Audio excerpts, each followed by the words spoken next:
An environmental suit is a suit designed specifically for a particular environment, usually one otherwise hostile to humans.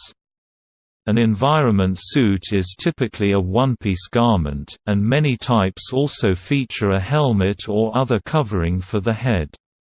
Where the surrounding environment is especially dangerous, the suit is completely sealed. The first environmental suits were diving suits designed to protect a diver from the surrounding water. See Timeline of underwater technology. Later developments were designed to protect the wearer from the cold, for example wetsuits and other ambient pressure suits, or from undersea high pressure and the resulting decompression sickness, for example atmospheric diving suits. Protecting the wearer from cold is also a feature of ski suits. In aviation, pressure suits protect fighter pilots from hypoxia, altitude sickness, and G-suits from the adverse effects of acceleration, gravity-induced loss of consciousness, or G-lock. The most extreme environmental suits are used by astronauts to protect them during ascent and while in the vacuum of space, space suits and space activity suits. Such suits are self-supporting, and include a supply of oxygen for the wearer. Environmental suits are also used to protect the wearer from contamination, for example hazmat suits, or conversely to protect the environment from contamination by the wearer, see cleanroom suits. The concept of an environmental suit protecting someone from contamination is a feature of the boy in the bubble trope. Both David Vetter and Ted DeVita at some point used such suits.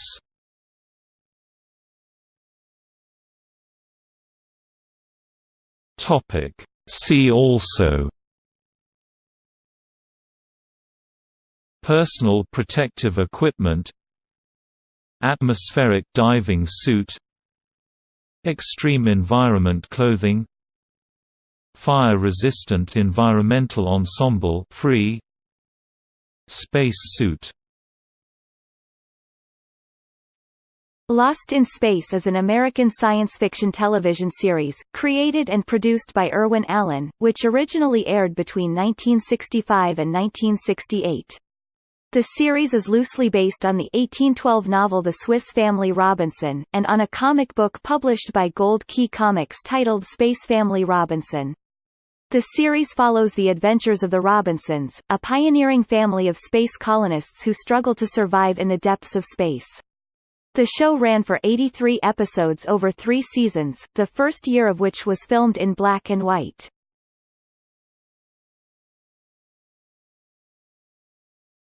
Topic: Series synopsis.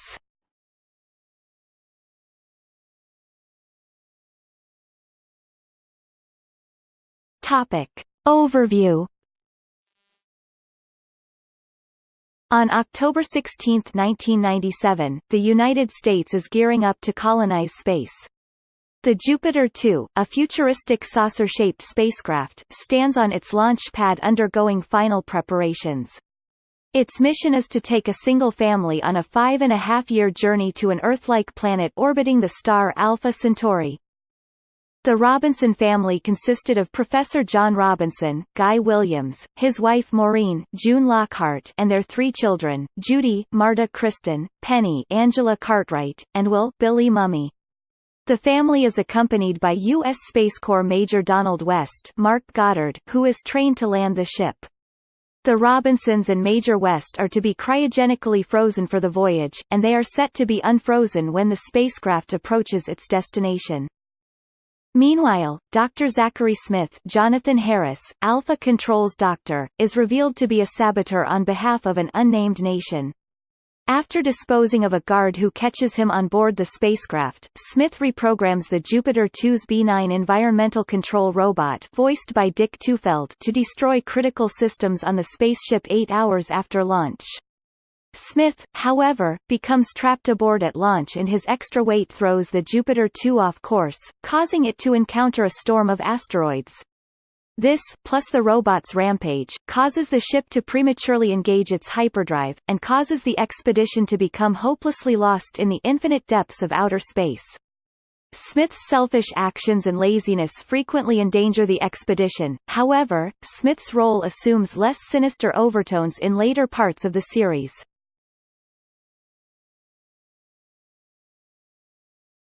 Topic. Season 1.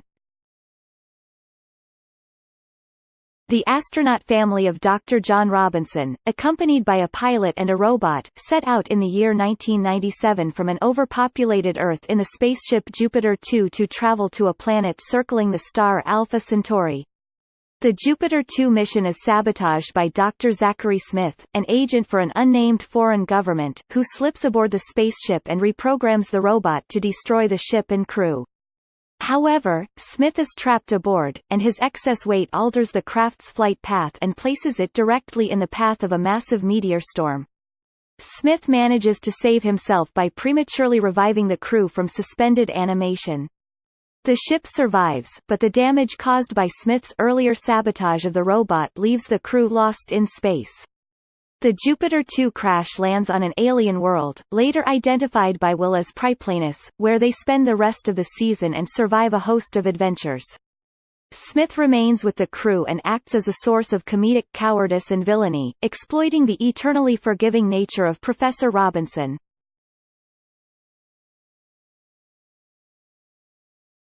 Topic. Season 2. At the start of the second season, the repaired Jupiter 2 launches into space once more, to escape the destruction of Priplanus following a series of cataclysmic earthquakes. The Robinsons crash land on a strange new world, to become planet-bound again for another season.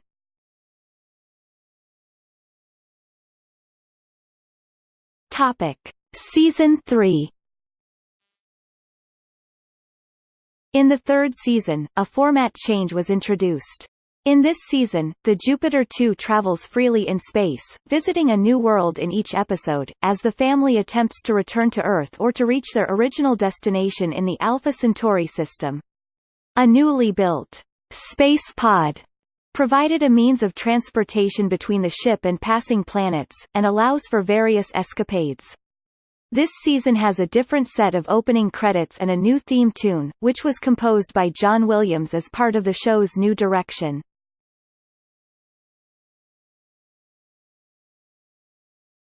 Topic. Cast and characters.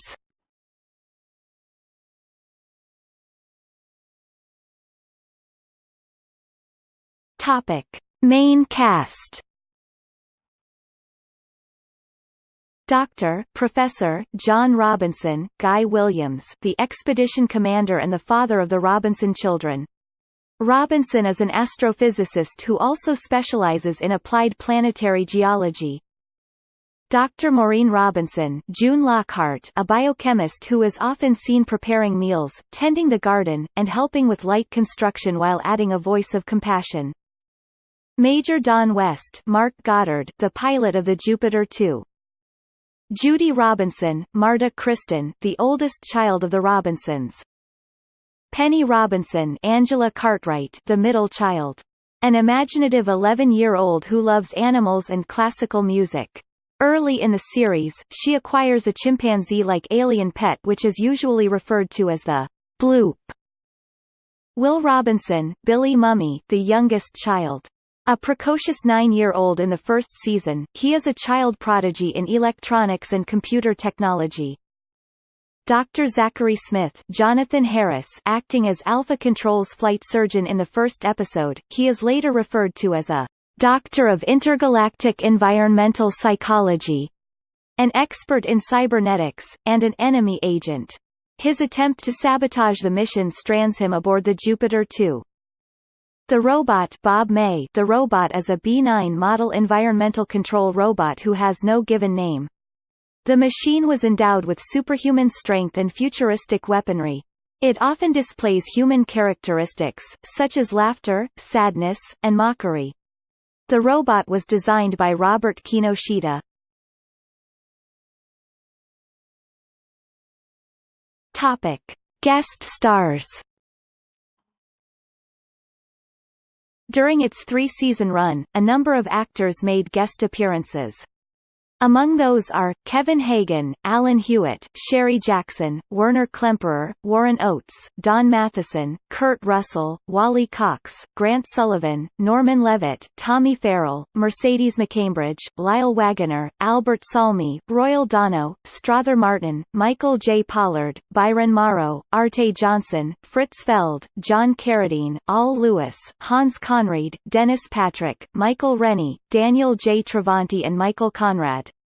Jonathan Harris, although a permanent cast member, was listed in the opening credits as special guest star in every episode of Lost in Space.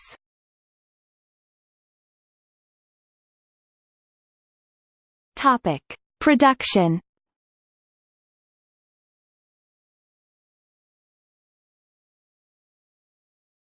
Topic: Props. Props and monsters were regularly recycled from other Irwin Allen shows.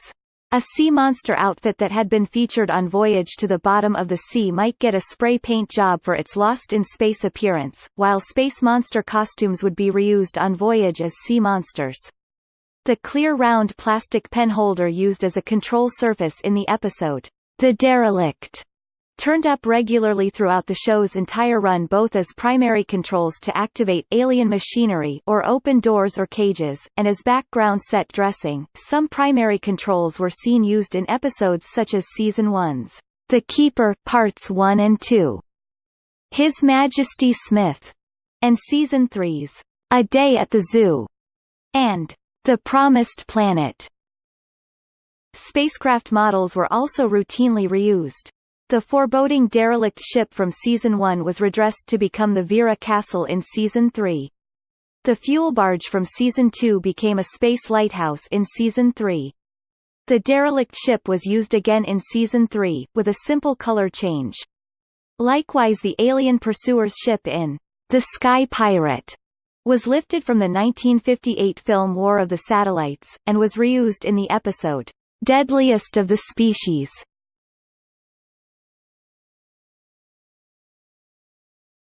Topic: Character development. Despite being credited as a special guest star in every episode, Smith became the pivotal character of the series. The show's writers expected that Smith would be a temporary villain, who would only appear in the early episodes. Harris, on the other hand, hoped to stay longer on the show, but he found his character to be boring, and feared it would also quickly bore viewers. Harris began rewriting his lines and redefining his character by playing Smith in an attention-getting, flamboyant style, and ad-libbing his scenes with colorful, pompous dialogue. By the end of the first season, the character of Smith is established as self-serving coward. These character traits are magnified in subsequent seasons. His haughty bearing, and ever-present alliterative repartee, were staples of the character.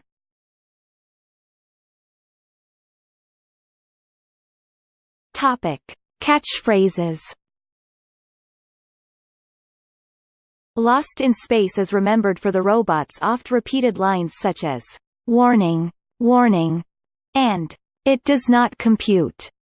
Smith's frequent put-downs of the robot were also popular, and Jonathan Harris was proud to talk about how he used to lie in bed at night dreaming them up for use on the show. "You bubble-headed booby," "Cackling cacophony," "Tin-plated traitor," "Blithering blatherskite," and "Traitorous transistorized toad" are but a few alongside his trademark lines, "Oh, the pain, the pain," and "Never fear, Smith is here." One of Jonathan Harris' last roles was providing the voice of the illusionist praying mantis, Manny, in Disney's A Bug's Life, where Harris used, "Oh, the pain, the pain."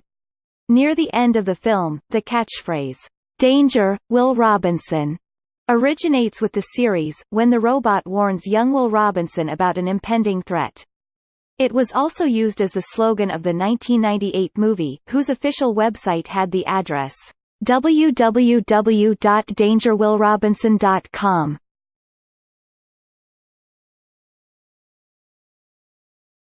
Topic: Legal issues. In 1962, Gold Key Comics, a division of Western Publishing Company, began publishing a series of comic books under the title Space Family Robinson. The story was largely inspired by the Swiss Family Robinson but with a space-age twist. The movie and television rights to the comic book were then purchased by noted television writer Hilda Boehm, the Cisco Kid, who created a treatment under the title Space Family 3000. Intended as a follow-up to his first successful television venture, Voyage to the Bottom of the Sea, Allen quickly sold his concept for a television series to CBS.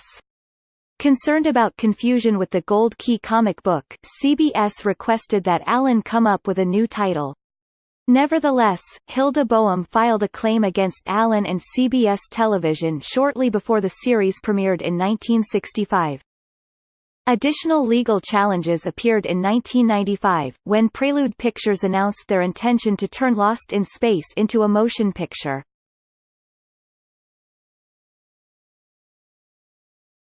Topic: Series history. The show was conceptualized in 1965, with the filming of an unaired pilot episode titled, No Place to Hide. The plot of the pilot episode followed the mission of a ship called Gemini 12, which was to take a single family on a 98-year journey to an Earth-like planet orbiting star Alpha Centauri. The Gemini 12 was pushed off course due to an encounter with an asteroid, and the story was centered on the adventures of the Robinson family, depicting them as a happy crew without internal conflicts. While many storylines in the later series focused primarily on Dr. Zachary Smith, a stowaway and saboteur played by Jonathan Harris, he was absent from the unaired pilot. His character was added after the series was commissioned for production. The pilot episode was first aired on television during a 1997 retrospective. CBS bought the series, turning down Star Trek in favor of Lost in Space. Before the first episode was filmed, the characters Smith and the robot were added, and the spaceship, originally named Gemini 12, was renamed the Jupiter 2 and redesigned. For budget considerations, a good part of the footage included in the pilot episode was reused, being carefully worked into the early series episodes. The first season emphasized the daily adventures of the Robinsons. The first half of Season 1 dealt with Robinson party trekking around the rocky terrain and stormy inland oceans of Pryplanus in the chariot to avoid extreme temperatures. However, the format of the show later changed to a Monster of the Week style, where stories were loosely based on fantasy and fairy tales. In January 1966, ABC scheduled Batman in the same time slot as Lost in Space. To compete, Lost in Space Season 2 imitated Batman's campy humor to compete against that show's enormous success. Bright outfits, over-the-top action, outrageous villains came to the fore, in outlandish stories. Stories giving all characters focus were sacrificed, in favor of a growing emphasis on Smith, Will, and the robot. According to Billy Mumy, Mark Goddard and Guy Williams both disliked the shift away from serious science fiction. The third season had more straight adventure, with the Jupiter 2 now functional and hopping from planet to planet, but the episodes still tended to be whimsical and to emphasize humor, including fanciful space hippies, more pirates, offbeat intergalactic zoos, ice princesses and Lost in Space's beauty pageant. During the first two seasons, episodes concluded in a live-action freeze, anticipating the following week, with the cliffhanger caption, "To be continued next week. Same time. Same channel." For the third season, the episode would conclude, immediately followed with a vocal teaser from the robot Dick Tufeld, warning viewers to stay tuned for scenes from next week's exciting adventure, which would highlight the next episode, followed by the closing credits.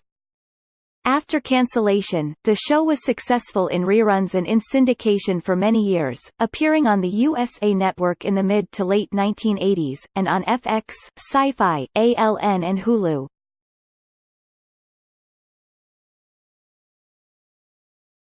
Topic: Episodes.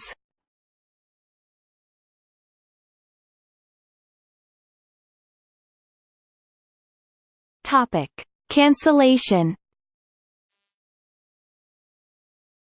In early 1968, while the final third season episode, Junkyard in Space, was in production, the cast and crew were informally led to believe the series would return for a fourth season. Allen had ordered new scripts for the coming season. A few weeks later, however, CBS announced a list of television series they were renewing for the 1968-69 season, and Lost in Space was not included. CBS executives failed to offer any reasons why Lost in Space was cancelled. The show may have been cancelled due to its high cost. The cost per episode increased from $130,980 during the first season to $164,788 during the third season. The actors' salaries nearly doubled during that time. Further, the interior of the Jupiter 2 was the most expensive set for a television show at the time, at $350,000. 20th Century Fox had also recently incurred budget overruns for the film Cleopatra, which are believed to have caused budget cuts. Allen claimed the series could not continue with a reduced budget. During a negotiating conference regarding the series' direction for the fourth season with CBS chief executive Bill Paley, Allen was furious when told that the budget would be cut by 15% from season 3. The Lost in Space Forever DVD cites declining ratings and escalating costs as the reasons for cancellation. Irwin Allen admitted that the season 3 ratings showed an increasing percentage of children among the total viewers, meaning a drop in the quality audience that advertisers preferred. Guy Williams grew embittered with his role on the show as it became increasingly campy in seasons 2 and 3 while centering squarely on the antics of Harris's Dr. Smith character. Williams retired to Argentina after the end of the series.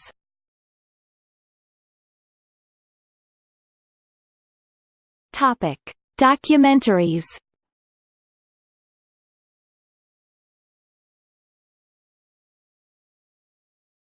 Topic: The Fantasy Worlds of Irwin Allen. In 1995, Kevin Burns produced a documentary showcasing the career of Irwin Allen, hosted by Bill Mumy and June Lockhart in a recreation of the Jupiter 2 exterior set. Mumy and Lockhart utilize the Celestial Department Store ordering machine as a temporal conduit to show information and clips on Allen's history. Clips from Allen's various productions as well as pilots for his unproduced series were presented along with new interviews with cast members of Allen's shows. Mumy and Lockhart complete their presentation and enter the Jupiter 2, following which Jonathan Harris appears in character as Smith and instructs the robot once again to destroy the ship as per his original instructions. "And this time get it right, you bubble-headed booby."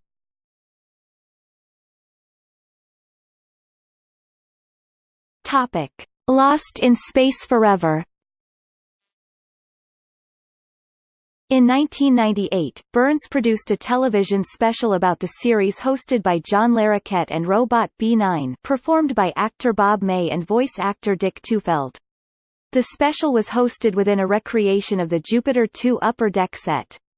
The program ends with Larroquette mockingly pressing a button on the amulet from The Galaxy Gift episode, disappearing and being replaced by Mumy and Harris as an older Will Robinson and Zachary Smith. They attempt one more time to return to Earth but find that they are lost in space forever. Topic: Technology and equipment.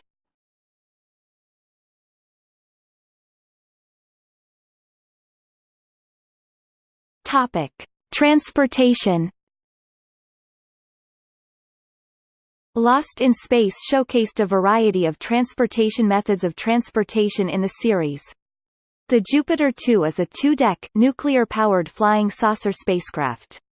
The version seen in the series was depicted with a lower level and landing legs. On the lower level were the atomic motors, which use a fictional substance called deuteronium for fuel. The ship's living quarters feature Murphy beds, a galley, a laboratory, and the robot's magnetic lock. On the upper level were the guidance control system and suspended animation freezing tubes necessary for non-relativistic interstellar travel. The two levels were connected by both an electronic glide tube elevator and a fixed ladder. The Jupiter 2 explicitly had artificial gravity. Entrances and exits to the ship were via the main airlock on the upper level, or via the landing struts from the lower deck, and, according to one Season 2 episode, a back door.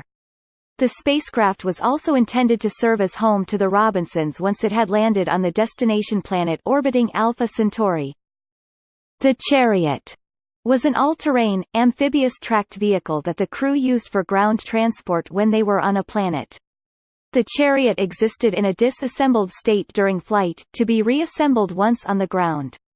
The Chariot was actually an operational cannibalized version of a Thiokol Snowcat Sprite, with a Ford 170 cubic inch 3L inline-6, 101 horsepower engine with a 4-speed automatic transmission including reverse. Test footage filmed of the Chariot for the first season of the series can be seen on YouTube. Most of the Chariot's body panels were clear, including the roof and its dome-shaped gun hatch. Both a roof rack for luggage and roof-mounted solar batteries were accessible by exterior fixed ladders on either side of the vehicle. The vehicle had dual headlights and dual auxiliary area lights beneath the front and rear bumpers. The roof also had swivel-mounted, interior controllable spotlights located near each front corner, with a small parabolic antenna mounted between them. The Chariot had 6 bucket seats, 3 rows of 2 seats for passengers. The interior featured retractable metallized fabric curtains for privacy, a seismograph, a scanner with infrared capability, a radio transceiver, a public address system, and a rifle rack that held 4 laser rifles vertically near the inside of the left rear corner body panel. A jet pack, specifically a Bell rocket belt, was used occasionally by Professor Robinson or Major West. The space pod was a small spacecraft first shown in the third and final season, which was modeled on the Apollo lunar module. The pod was used to travel from its bay in the Jupiter 2 to destinations either on a nearby planet or in space, and the pod apparently had artificial gravity and an auto-return mechanism.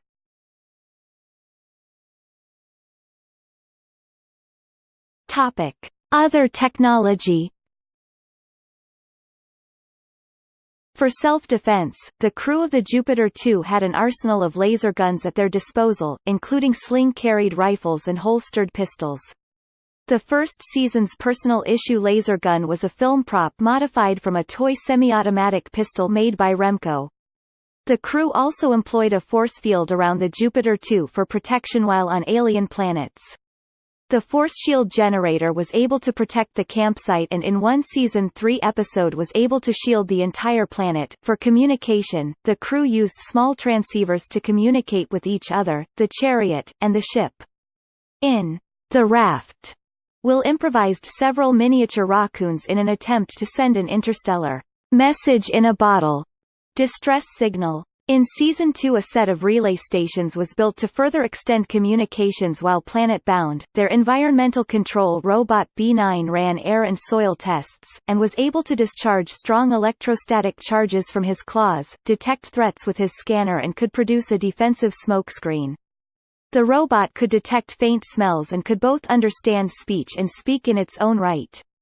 The robot claimed the ability to read human minds by translating emitted thought waves back into words. The Jupiter 2 had some unexplained advanced technology that simplified or did away with mundane tasks. The automatic laundry took seconds to clean, iron, fold, and package clothes in clear plastic bags.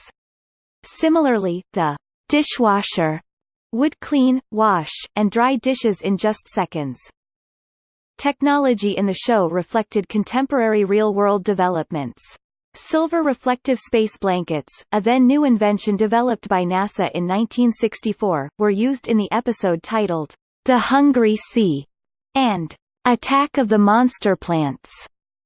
The crew spacesuits were made with aluminum-coated fabric, like NASA's Mercury spacesuits, and had Velcro fasteners, which NASA first used during the Apollo program 1961–1972. While the crew normally grew a hydroponic garden on a planet as an intermediate step before cultivating the soil of a planet, they also had protein pills which was a complete nutritional substitute for normal foods, in cases of emergency.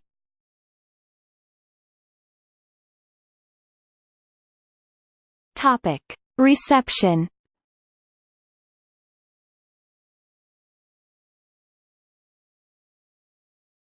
Topic: Ratings. Some members within the science fiction community have pointed to Lost in Space as an example of early television's perceived poor record at producing science fiction. The series' deliberate fantasy elements were perhaps overlooked as it drew comparisons to its supposed rival, Star Trek. However, Lost in Space was a mild rating success, unlike Star Trek, which received relatively poor ratings during its original network television run. The more cerebral Star Trek never averaged higher than 52nd in the ratings during its 3 seasons, while Lost in Space finished Season 1 with a rating of 32nd, Season 2 in 35th place, and the third and final season in 33rd place. Lost in Space also ranked third as one of the top 5 favorite new shows for the 1965–1966 season in a viewer TVQ poll. The other top contenders were The Big Valley, Get Smart, I Dream of Jeannie and F Troop. Lost in Space was the favorite show of John F. Kennedy Jr. while growing up in the 1960s. Topic: Awards. Lost in Space received a 1966 Emmy Award nomination for cinematography special photographic effects but did not win, and again in 1968 for achievement in visual arts and makeup but did not win. In 2005, it was nominated for a Saturn Award for Best DVD Retro Television Release, but did not win. In 2008, TV Land nominated and awarded the series for Awesomest Robot.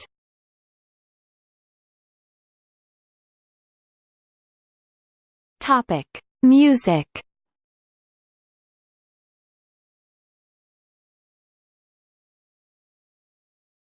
Topic: Theme music. The open and closing theme music was written by John Williams, a composer notable for creating the music for the film Star Wars.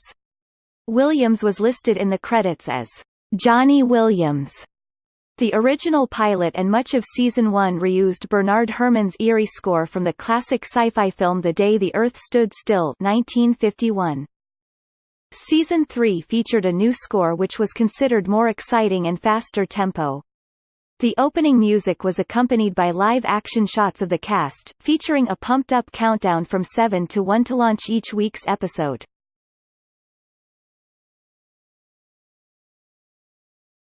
Topic: Incidental music. Much of the incidental music in the series was written by Williams, who scored 4 episodes. These scores helped Williams gain credibility as a composer. Other notable film and television composers who worked on the music for Lost in Space included Alexander Courage, who contributed 6 scores to the series.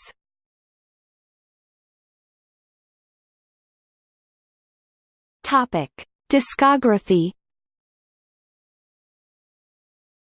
There have been a number of Lost in Space soundtrack CDs released.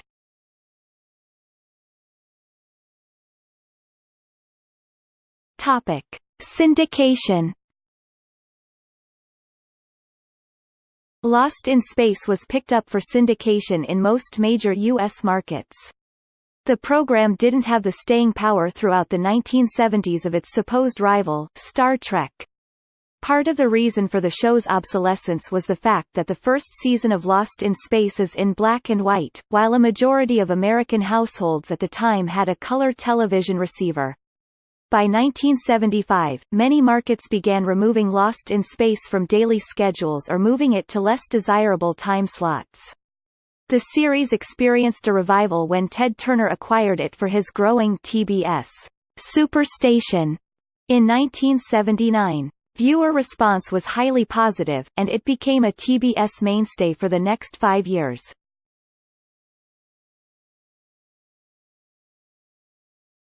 Topic: Remakes.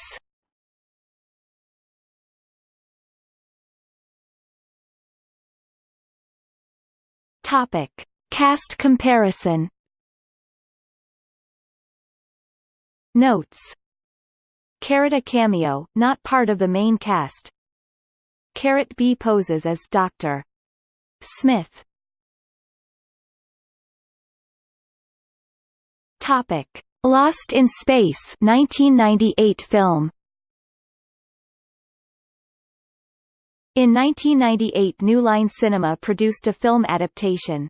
The 1998 film includes a number of homages to the original television series. These include cameos and story details from the original TV series, including Dick Tufeld as the robot's voice. The second version of the robot, rebuilt by Will Robinson, has a very similarly donut-shaped head as the TV series robot. Mark Goddard briefly appears as the military general who gives Major Don West his orders for the mission. June Lockhart briefly appears with Will Robinson, as the principal of his school.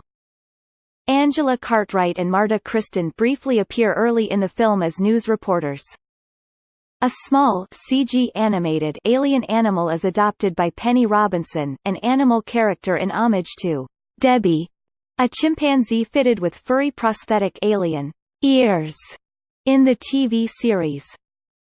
The film's Jupiter 1 is a larger protective exterior shell, which breaks off in pieces after the launch, freeing the interior Jupiter 2 spacecraft to thrust onward into space. The Jupiter 1, the larger protective exterior shell, is very similar in shape to the much smaller TV series spacecraft, and includes similar rotating underside lights. Due to budget limitations, new versions of the Chariot or the Space Pod were not built for the film, and so do not appear in it, with Don briefly mentioning to the Robinsons that those units had been irreparably wrecked by their crash landing on the planet. Additional cameo appearances of actors from the original TV series were considered, but not included in the film. Jonathan Harris was offered a cameo appearance, not as Smith, performed by actor Gary Oldman in the film, but as the global sedition leader who hires, then betrays, Smith. Harris turned down the role, reportedly saying, "I play Smith or I don't play," and "I've never played a bit part in my life and I'm not going to start now." The role of the sedition leader was eventually performed by actor Edward Fox. Many years later, Harris appeared on Late Night with Conan O'Brien, mentioning the role offered to him. "Yes, they offered me a part in the new movie. 6 lines." Bill Mumy was likewise offered a cameo, but turned it down after being told he would not be considered for the part he wanted, the role of the older Will Robinson, because, he was told, that would confuse the audience. The film used a number of ideas familiar to viewers from the original show, Smith reprogramming the robot and its subsequent rampage, reluctant stowaway, near miss with the sun, wild adventure, the derelict spaceship, the derelict, discovery of the Blop and the crash, island in the sky, and an attempt to change history by returning to the beginning, the time merchant. Also a scene-stealing "Goodnight" homage to the Waltons was included. Something fans of the original always wanted to see happen was finally realized when Don knocks out an annoyingly complaining Smith at the end of the movie, saying, "That felt good." Topic: The Robinsons, Lost in Space 2004. In 2004, a television series titled, The Robinsons, Lost in Space, was developed in the USA. Pilot for the series was filmed, however, the series was ultimately never produced. The series was originally intended to emulate Lost in Space's unaired pilot. The 2004 show did, however, feature the unnamed robot, and an additional older Robinson child named David. Penny, who had been depicted as a preteen in the original series, was depicted as an infant in the 2003 remake. The pilot was titled, The Robinsons, Lost in Space, and was commissioned by the WB Television Network. The pilot was directed by John Woo and produced by Synthesis Entertainment, Irwin Allen Productions, 20th Century Fox Television and Regency Television. The Jupiter 2 interstellar flying saucer spacecraft of the original series was depicted as a planet landing craft, deployed from a larger interstellar mothership. The plot of the series followed John Robinson, a retiring war hero of an alien invasion who had decided to take his family to another colony elsewhere in space. The Robinsons' ship was attacked and the Robinsons were forced to escape in the small Jupiter 2 space pod of the mothership. The show was not among the network's series pickups confirmed later that year. Looking back at the pilot when the 2018 Netflix reboot was aired, Neil Calloway of Flickering Myth said, "You're hardly on the edge of your seat," and "You start to wonder where the $2 million went, and then you question why something directed by John Woo is so pedestrian." The producers of the new Battlestar Galactica show bought the show's sets. They were redesigned the next year and used for scenes on the Battlestar Pegasus. Dick Tufeld reprised his role as voice of the robot for the third time.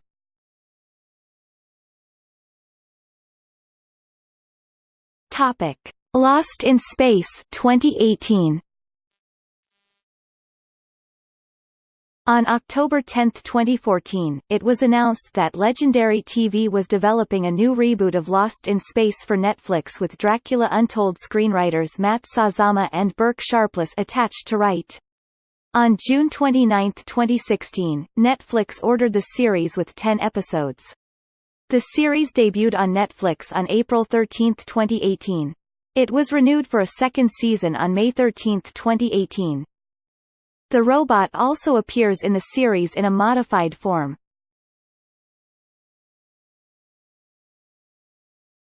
Topic: In other media.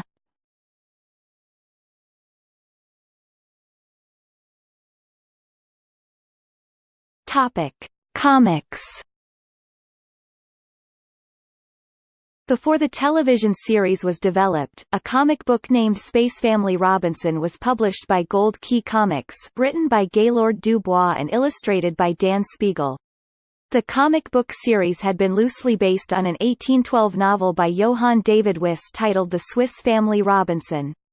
Du Bois became the sole writer of the series once he began chronicling the Robinsons' adventures with Peril on Planet 4 in issue number 8. Due to a deal worked out with Gold Key, the title of the comic later incorporated the Lost in Space subtitle. The comic book featured different characters and a unique H-shaped spacecraft rather than one of a saucer shape. In 1991, Bill Mumy provided alpha control guidance for a Lost in Space revival in comic book form, Lost in Space comic book for Innovation Comics, writing 6 of the issues. The first officially licensed comic to be based on the TV series, the series was set several years after the show. The kids were now teenagers, and the stories attempted to return the series to its straight adventure roots, with one story even explaining the camp farce episodes of the series as fanciful entries in Penny's Space Diary. Complex adult-themed story concepts were introduced, and the story included a love triangle developing between Penny, Judy and Dawn. The Jupiter 2 had various interior designs in the first year. The first year had an arc ultimately leading the travelers to Alpha Centauri, with Smith contacting his former alien masters along the way. Aeolus 14 Umbra were furious with Smith for not having succeeded in his mission to prevent the Jupiter 2, built with technology from a crashed ship of their race, from reaching the star system they had claimed as their own. The year ended with Smith caught out for his traitorous associations and imprisoned in a freezing tube for the Jupiter's final journey to the promised planet. Year 2 was to be Mumy's own full-season story of a complex adventure following the Robinsons' arrival at their destination and capture by the Auleon. Innovation folded in 1993 with the story only halfway through, and it wasn't until 2005 that Mumy was able to present his story to Lost in Space fandom as a complete graphic novel via Bubblehead Publishing. The theme of an adult Will Robinson was also explored in the film and in the song, "Ballad of Will Robinson", written and recorded by Mumy. In 1998, Dark Horse Comics published a 3-part story chronicling the Robinson clan as depicted in the film. In 2006, Bill Mumy and Peter David co-wrote Star Trek: The Return of the Worthy, a 3-part story that was essentially a crossover between Lost in Space and Star Trek, with the Enterprise crew encountering a Robinson-like expedition amongst the stars, though with different characters. In 2016, American Gothic Press published a 6-issue miniseries titled Irwin Allen's Lost in Space: The Lost Adventures, based on unfilmed scripts from the series. The scripts, The Curious Galactics and Malice in Wonderland, were written by Carey Wilbur. The first script was adapted as issues 1 to 3 of the series, with the adapted script written by Holly Interlandi and drawn by Kostas Pantalas, with Patrick McAvoy doing coloring and covers. The second script was adapted as issues 4 to 6 of the series, again adapted by Interlandi, with McAvoy providing pencil art, coloring and covers.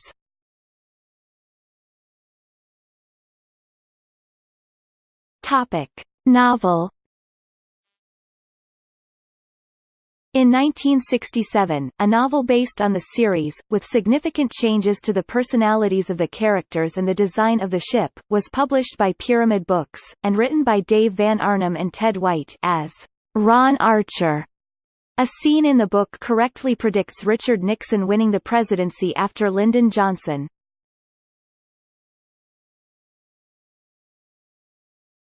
Topic: Cartoon.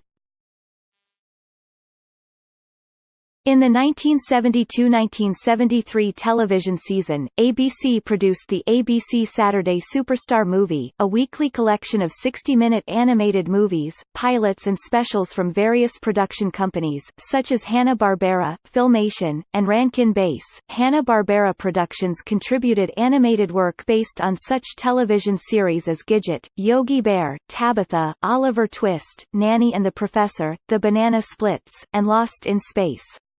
Dr. Smith, voiced by Jonathan Harris, was the only character from the original program to appear in the special, along with the robot, who was named Raban and employed in flight control rather than a support activity. The spacecraft was launched vertically by rocket, and Smith was a passenger rather than a saboteur. The pilot for the animated Lost in Space series was not picked up as a series, and only this episode was produced. This cartoon was included in the Blu-ray release on September 15, 2015.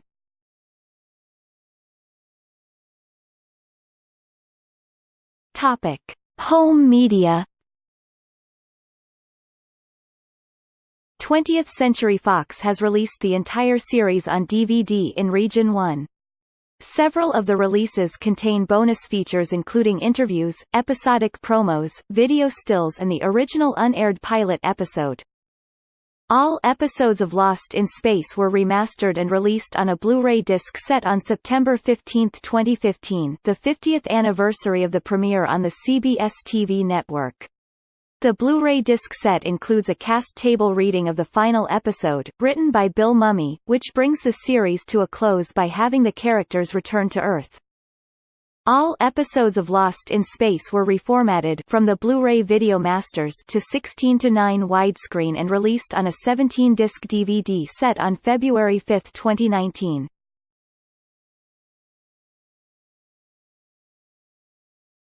Topic: Title in other languages. Brazilian Portuguese, Perdidos no Espaço. Croatian, Izgubljeni u Svemiru. Finnish, Matkala avarutin. French, Perdus dans l'espace. German, Verschollen zwischen fremden Welten equals Lost, missing between strange worlds. Greek. Chamenoisto diastema Hebrew. Budambale Japanese, Ujo Jazu Robinson Uchu Kazoku Robinson equals Space Family Robinson. Korean, Uugajog Robinson Uju Gajok Robinson equals Space Family Robinson. Polish, Zagubini w Kosmosi. Romanian, Pierduti in Spacia. Russian, Pogubleni v Cosmos. Spanish, Perdidos en el Espacio. Slovenian, Izgubljeni v Vesolju. Welsh, Argal yny Gofod.